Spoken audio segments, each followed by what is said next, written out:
L'émission qui suit est télédiffusée en couleur.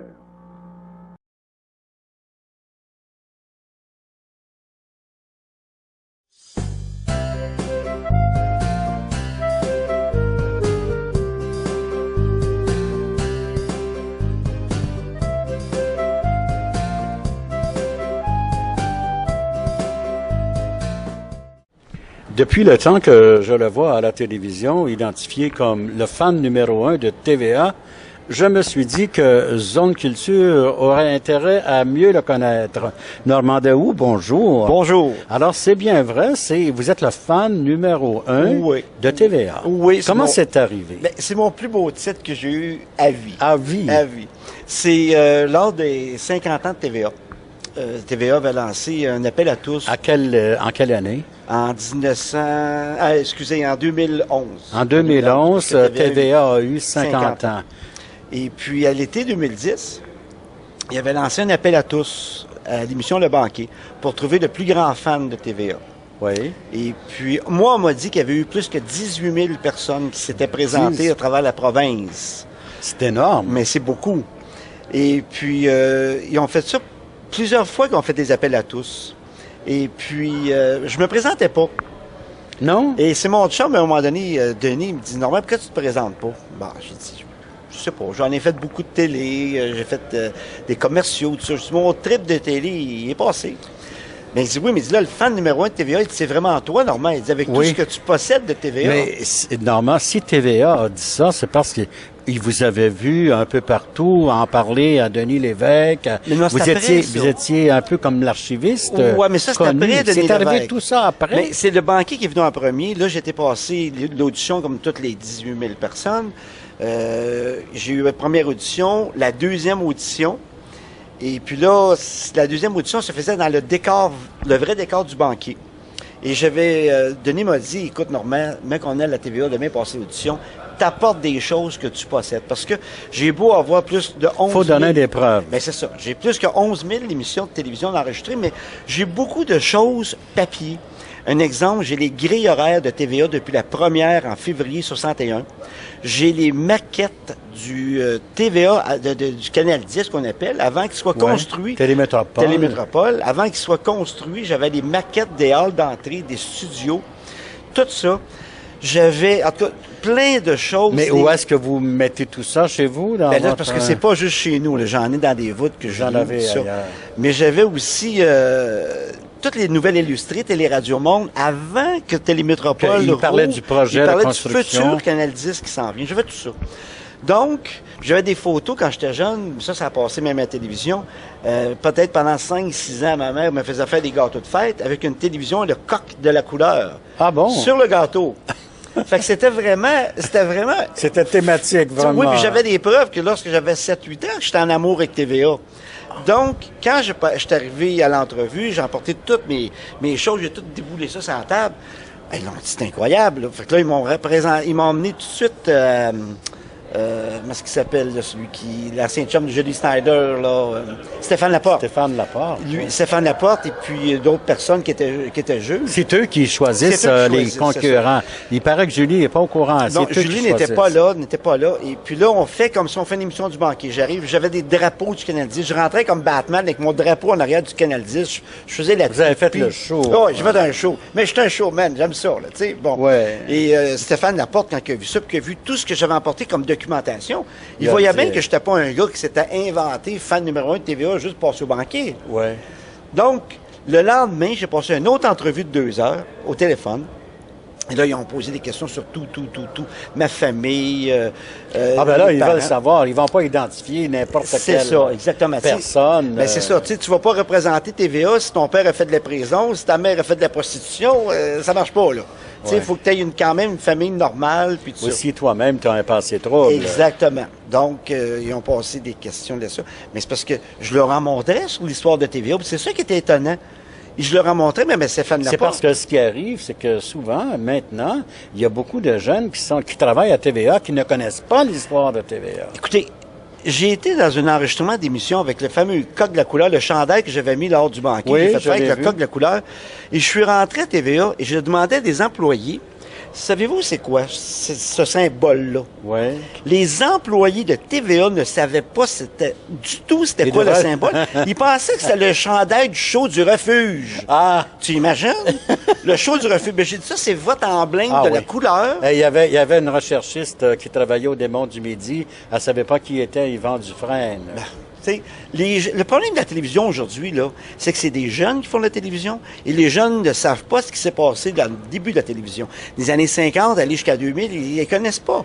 Ils connaissent pas nos artistes, ils connaissent pas nos artisans de la télévision. Puis c'est eux aujourd'hui qui décident de la programmation. Oui. Faut le faire. Faut le faire. Faut le faire. Oui, j'en ai parlé avec Roger Sylvain de ça. Puis oui, lui aussi me disait qu'il y avait une aberration là, incroyable. C'est incroyable parce que, écoutez, les bébés boomers comme moi, comme nous autres, on aimerait ça revoir. Vous êtes bien gentil.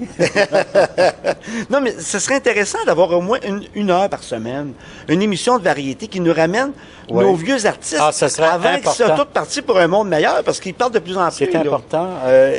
J'en ai parlé à des artistes. Roger, justement, a soumis des projets. Serge Laprade m'a dit qu'il a soumis lui aussi des projets.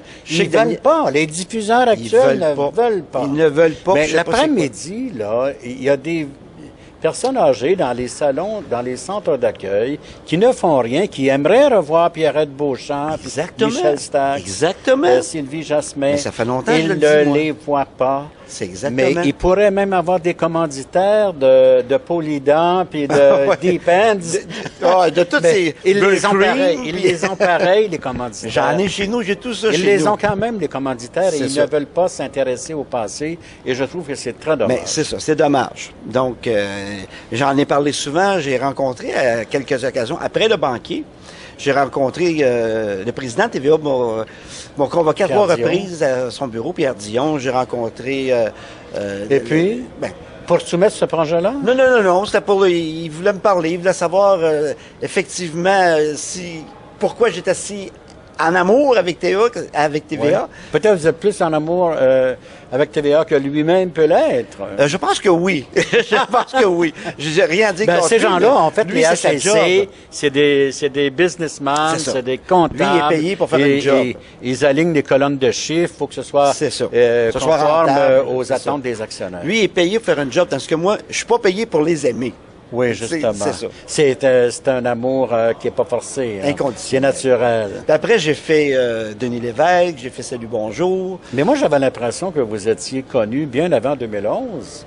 Il me semble que je vous voyais sur Facebook. C'est parce que j'ai fait beaucoup d'entrevues. Vous étiez connu, vous demandiez, j'ai vu une annonce, entre autres, une vieille télévision console des années 70. Vous avez recherché ça publiquement pour vos archives. À cause de ma collection de télévision, de mes 11 000 émissions, depuis 1952, parce que ma force de ma collection, c'est les années 50, 60, 70, 80. Oui. Ça, c'est vraiment ma force, c'est ce que j'ai le plus d'émissions de conserver. Aujourd'hui, tout le monde conserve, fait que c'est un petit peu moins grave. Mais à cause de ça, j'ai eu beaucoup d'entrevues dans tous les magazines, le 7 jours, la semaine, le Journal de Montréal, j'ai tout passé. Oui. Radio-Canada sont venus faire une entrevue chez moi dans l'émission Média. À propos de TVA? Non, j'étais pas fan numéro 1 à l'époque. Ah. C'était en 2000. Ah, c'était comme collectionneur? C'était comme collectionneur, puis comme archiviste, parce que tous les gens disent que j'ai le patrimoine du Québec entre les mains, puis effectivement, j'ai tout. Bon, là, vous m'avez dit au téléphone dans une pré-entrevue que à l'époque de Symphorien, vous alliez manger avec Gilles Latulippe. Oui. Vous connaissiez tous les artistes à cette époque? C'est que j'ai travaillé à TVA pour gagner mes études lorsque j'étais jeune. J'ai travaillé là au service du courrier. À la TVA. Pour ça, j'ai monté au département du film, mais c'était juste pour gagner mes études. Et d'ailleurs, au banquier, il savait sur cette histoire-là. C'est ça. J'ai fait plusieurs émissions, j'ai fait des commerciaux après. Après ça, ils ont sorti des extraits du banquier. Lorsque je disais, il y en a qui viennent au monde, aux hommes, aux femmes, aux 2. Moi, je suis pas aux 2, je suis aux 10. Ils ont fait des commerciaux avec ça, qu'ils ont présenté durant le temps des fêtes, après le banquier. Bon, parlant aux hommes, aux femmes, on a vu une photo sur Facebook avec votre amoureux à Venise. Oui. Hein? Oui, on voyage beaucoup. Dans un an, on était à Hawaï. Après ça, on était faire l'Italie. On était à Rome, Florence, Pise, Venise. Après ça, on était faire une croisière dans les îles grecques. Comment s'appelle-t-il, votre Denis amoureux? Castonguay. Denis. Il a passé dans différentes émissions. Il a passé au banquier, on l'a vu. Mérite d'être connu. Puis ça fait 17 ans et demi qu'on est ensemble. Ah depuis. ouais? Ça fait un bon bout de temps. C'est formidable. Et puis on voyage beaucoup, puis le banquier nous a apporté les moyens Un peu plus d'aisance c'est ça, aussi, de là. voyager. Parce que vous êtes retraité d'Hydro-Québec. Oui, la journée qu'on a enregistré le banquier, ça faisait 1 an jour pour jour que j'avais pris ma retraite à Hydro-Québec. C'était un Tu hasard. parles d'un beau hasard. Ben oui, 1 an jour pour jour, le même Un beau journée. cadeau de Ouais. retraite. Hein? Oui. Mais combien vous avez gagné? J'ai gagné 110 000 en argent et 30 000 en prix. Le prix, c'est donc 10 000. Ça donne un bon Ouais. coup de main, quand Oui, même. Hein? oui, c'était bien. Quelqu'un qui est déjà installé avec sa maison, Ben, c'est ça, on a- son chèque de pension. On avait tout rénové l'année précédente, on avait tout rénové, tout changé les meubles au complet, tu sais. Mais Julie, elle vient nous rencontrer dans dans notre loge avant l'émission pour faire le premier contact là, pour Ouais. le banquier. Et Julie, on commençait à parler de toutes sortes de choses. Et lorsque elle est venue pour quitter, elle dit, écoute, Normand, elle dit, tu m'as pas parlé d'argent? J'ai dit non, pourquoi? Ben, elle dit, tout le monde que je viens rencontrer ne parle que de l'argent qu'ils vont gagner, puis tout ça. J'ai dit, Julie, moi, j'ai une bonne pension, je suis bien dans la vie, mais j'ai déjà tout gagné. Elle dit, comment ça? J'ai dit, moi, ce que je voulais, c'est le titre de fan numéro 1 de TVA. Je l'ai, puis l'émission n'a pas commencé. J'ai gagné ce que je voulais gagner. Je l'ai, mon titre. ouais. Si je gagne un gros montant, ça va être la cerise C'était du déjà une Sunday. récompense en Mais soi. je dis, si je sors avec rien, c'est pas grave. J'ai ce que je voulais. J'ai la reconnaissance de TVA, puis la reconnaissance des gens. Et la reconnaissance des gens... ben, C'est beaucoup, ça. Écoute, partout, tu peux demander à mon chum, là, partout où ce que j'ai voyagé, en Italie, toutes les villes de l'Italie, Paris, Hawaï, Si vous rencontrez des des Québécois... Québécois, et- tous les gens m'appellent Monsieur TVA. Et le pire, c'est qu'ils veulent se faire photographier avec Monsieur TVA. Ah bon? Ça, Ben, vous êtes personne en devenu revient. une vedette. Écoute, à l'autre bout du monde, par des Québécois, les gens me disent Monsieur TVA, on veut une photo avec vous. Pendant 45 secondes, vous êtes un sommelier. Oh, maudit. Attendez. Attendez. Oui, un sommelier, c'est lui qui prend soin des bouteilles de vin. Moi, je me sers de ça ici, régulièrement chez moi. C'est le mien, en fait. Oh. Oui, mais ça prend un homme pour se servir de ça. 45 secondes que vous avez pour ouvrir cette bouteille de vin avec ce tire-bouchon particulier qui fonctionne très bien. Au son du timbre, vous commencerez. Allez-y. Allô, direction! TVA, c'est Alors, la télévision. vous avez eu le flair, dès le début, de pointer TVA pour... Oui, mais à l'époque, c'était pas TVA, c'était Télémétropole. C'était Télémétropole. Un petit poste de télévision de Montréal. Oui, mais c'était quand même Mais c'était J.A. comme- de Sèvres, Exactement. Roland C'est ça, Giguère. la vraie gang de TVA. Oui, ceux oui. qui l'ont mis au monde. J.A. de Sèvres, France Film et tout. Oui, J.A. de Sèvres, C'était quand même quelqu'un. Puis Robert L'Herbier aussi. faut Robert parler de L'Herbier. Robert L'Herbier. Robert L'Herbier qui a été là, qui a fait sa marque. Oui, oui, toutes les émissions, les grosses émissions de TVA. Moi, je me souviens, je suis peut-être un petit peu plus âgé que vous. Je me souviens de Rolande Desormeaux. Sa femme. Sa femme. Mais eux autres venaient de Radio-Canada. Avec parce- l'accordéon. Oui, parce qu'il y avait une émission, Roland et Robert, qui était à Radio-Canada. J'en ai de ça chez moi. Ah oui? Oui, j'en ai de ça chez Même moi. ces Radio-Canada. émissions-là. Oui, j'ai beaucoup d'émissions de Radio-Canada aussi. J'ai pas que des émissions de TVA, j'en ai beaucoup de Radio-Canada. Et Roland et Robert, c'est qu'ils travaillaient tous les deux à TVA, à Radio-Canada. Oui. Et puis... On a des demandé à émissions- Robert L'Herbier de s'occuper de la direction des programmes. C'est ça, de TVA. Puis il s'est envenu à de TVA. TVA. C'est Et là, ça. il a fait le pluie et le beau temps pendant assez longtemps, plusieurs années. Oui, parce que, honnêtement, si TVA s'est rendu si loin, je pense que c'est par le génie de Robert L'Herbier. Parce Ouais. que Robert L'Herbier, il avait le génie de faire travailler des gens puis pas les payer cher non plus. Ouais. Tu sais, c'était pas des gros salaires à Non, l'époque. non. Les gens travaillaient... C'était comme Pellado quand il a lancé le Journal de Montréal. Il a dit amenez Exactement. vos crayons puis vos machines à écrire. Exactement. Parce que les artistes le disent, s'en cachent pas. Il allait travailler à Radio-Canada, de l'autre côté de la rue. Il était ça. payé plus cher qu'à Plus cher. TVA, Télémétropole. Mais il préférait Mais il préférait Télémétropole que Radio-Canada. Toast et café, par exemple. Toast et café. C'est ce que je disais à un moment donné lors de mon entrevue avec Stéphane Laporte. Je dis, je peux te dire toutes sortes d'affaires. Pose-moi des questions sur sa programmation. Faut que lui me pose des questions. Mais je dis, exemple, Toast et café. Toast et café, ça a joué de 1966 à la fin du 68, début du 69. J'ai dit Toast et café. Non, 65, excusez, c'était en noir et blanc au début. Toast et café, la première équipe, c'était Dominique Michel, Fernand Gignac, et Frenchy Jarreau. Ouais. Fernand Gignac s'est chicané après ça avec l'équipe. Il était remplacé par Paulo Noël. Il n'en revenait pas. Parce que je disais les dates, les années. Oui, ben, on l'a vu à la télévision pendant l'enregistrement. Vous avez repris Michel Louvain. Ben, j'ai pas pris juste Michel Louvain, j'en ai repris d'autres, mais ça a été coupé parce que l'enregistrement a commencé à 8h moins quart le soir et ça s'est terminé à 3h du matin. Alors, Michel Louvain ne se souvenait pas de l'émission qu'il avait faite. C'est ça, il se souvenait pas de Sous le ciel de Montréal avec Lise Wattier parce que c'est Julie qui lui demande c'est quoi ta première émission à TVA? Ben. Fait que il répond Jeunesse d'aujourd'hui. Fait que moi je dis non, Michel. C'est Sous le ciel de Montréal avec Lise Wattier en 1961. Ça jouait le jeudi à 9h15. Il dit non.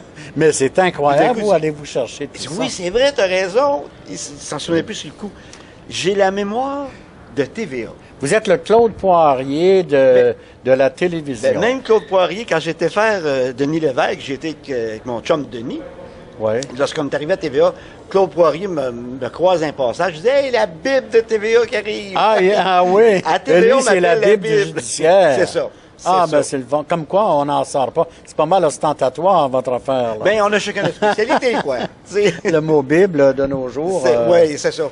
Ça va avec le Coran. Puis Je sais pas si ça va rester, la mais en tout cas, en attendant, je garde la Bible de TVA jusqu'à temps qu'on a le droit de le dire. Non, c'est une blague, simplement. Ben, ça fera bien mon affaire. Oui, on est rendu, c'est certain qu'on est rendu. Ah ouais, débarque, Fabien, débarque. Ah ouais, débarque moi aussi. Oui, débarque. Merci, monsieur.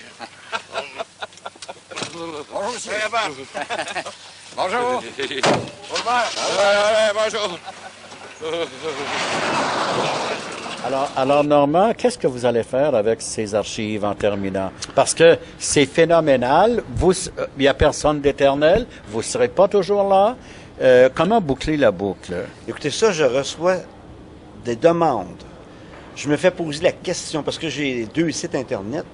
Un site Souvenir Télé de Normandie-Haut, qui est mon propre site, et j'ai une page Facebook Souvenir Télé de Normandie-Haut. Oui, Souvenir Télé. C'est oui. ça. Et tous les gens me posent la même question, et Oui. je vois souvent je vais... Avez-vous eu l'occasion de commencer à réfléchir un peu à ça? c'est même sur le testament, tout est fait. Ah oui, c'est fait. C'est que les gens veulent tout l'avoir, les archives nationales, tout le monde va avoir la collection. Il y a Mais pas personne ne veut payer. Exactement. Tout le monde va aller au ciel. Exactement. Il n'y a pas personne qui va l'avoir. Moi, j'ai mis tout mon argent là-dedans quand j'étais jeune. Ouais. Lorsque j'ai commencé à enregistrer, les cassettes me coûtaient 52 la cassette. Je faisais 76 brut. Il me restait 54 clair et une cassette me coûtait 52 à part de la machine de vidéo à Ouais. acheter, que ma mère m'avait acheté. Je ne sortais pas, je restais chez mes parents, je ne buvais pas, je ne fumais pas, je sortais pas, je mettais tout mon argent là-dessus. J'ai dépensé toute ma vie que pour ça. Maintenant, s'ils veulent avoir la collection, ils vont payer pour ou ils ne l'auront pas. Ben, qu'est-ce qui va arriver si personne ne veut payer? Sur mon testament est divisé en 2 la collection. Oui, De 1952, le début de la télévision, oui. parce que j'ai beaucoup d'émissions du début, jusqu'à 86. Pourquoi 86? C'est l'année que ma nièce est venue au monde. Oui, De 52 à 86, ça s'en va à mon chum, oui. Denis Castonguay. De 86 à aller à nos jours, ça s'en va à ma nièce. Par contre, sur le testament, c'est bien écrit qu'ils peuvent s'échanger des émissions, quoi que ce soit. Ah, Et depuis 1990, que je vends régulièrement à des réseaux de télé, à des producteurs, à des artistes, des émissions, eux auront le droit de continuer. Mais c'est bien défendu de donner la collection à qui que ce soit.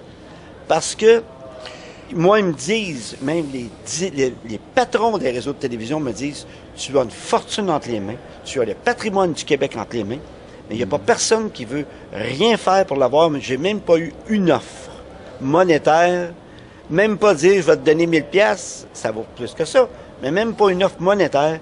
Donc, ils ne l'auront pas de mon vivant, puis ils ne l'auront pas de ma mort. parce qu'on pense à le ministère de la Culture C'est du ça. Québec, les archives nationales à Ottawa aussi. Exactement. Écoutez, j'ai des émissions du début. Même TVA a envoyé des gens chez moi après le banquier.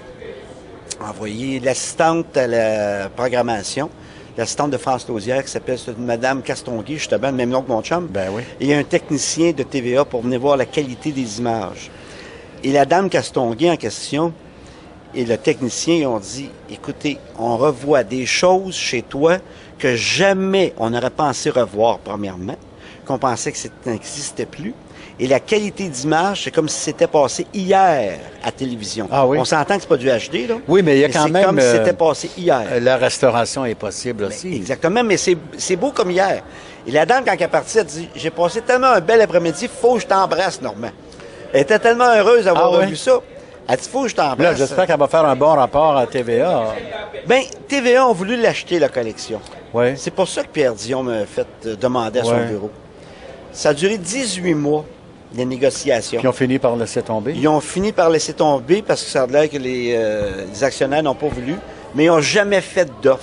Fait qu'on s'est jamais entendu sur un prix. Je ne peux pas dire que je demandais plus puis qu'on s'est pas entendu. Ils n'ont jamais fait d'offre. Vous avez donné un prix. Vous avez dit ça coûte tant. Non, même pas. Pas du tout. J'ai même pas dit ça vaut tant, ça vaut tant.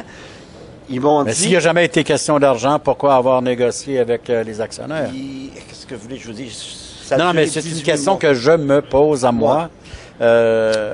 Personne n'aura la réponse. La journée que j'ai été à TVA pour me faire dire non, avant de me faire dire non, je leur ai dit, c'est quoi pour vous autres des archives?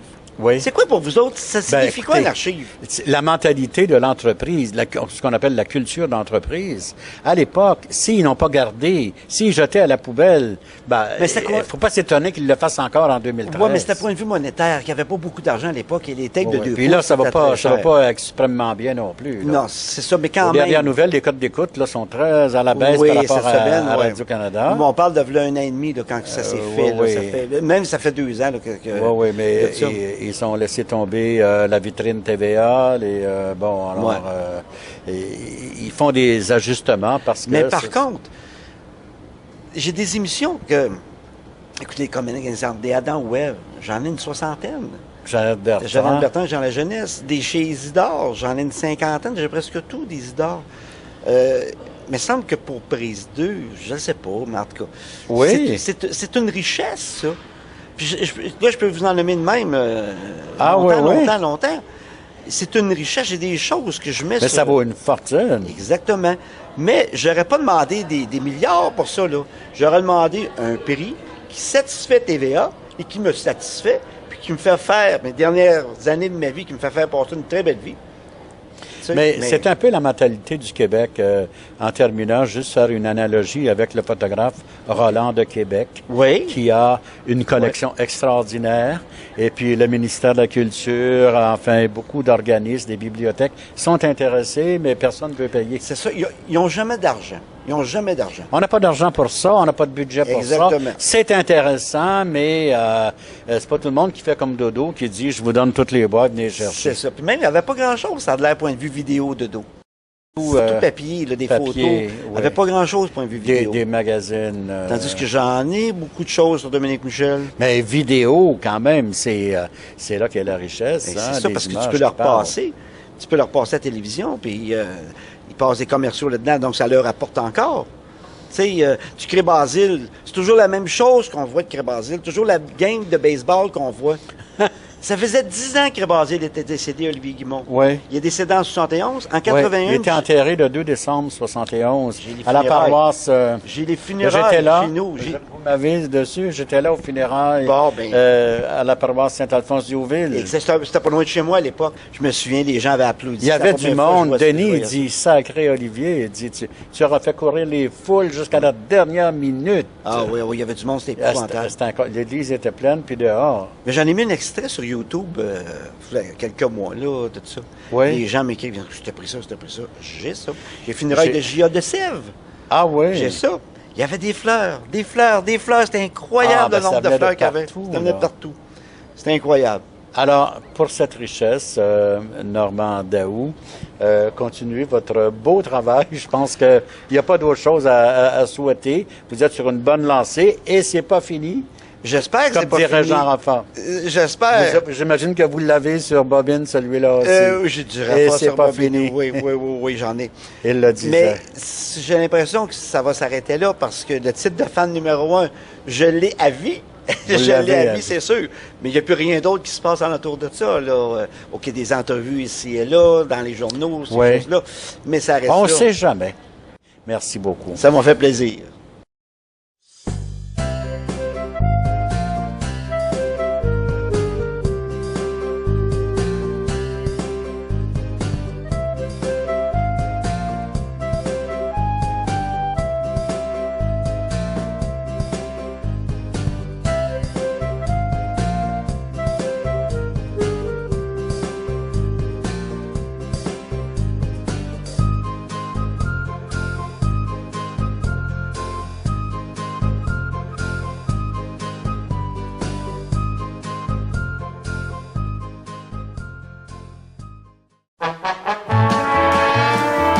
Cette émission est une gracieuseté des archives personnelles de Normand Daou.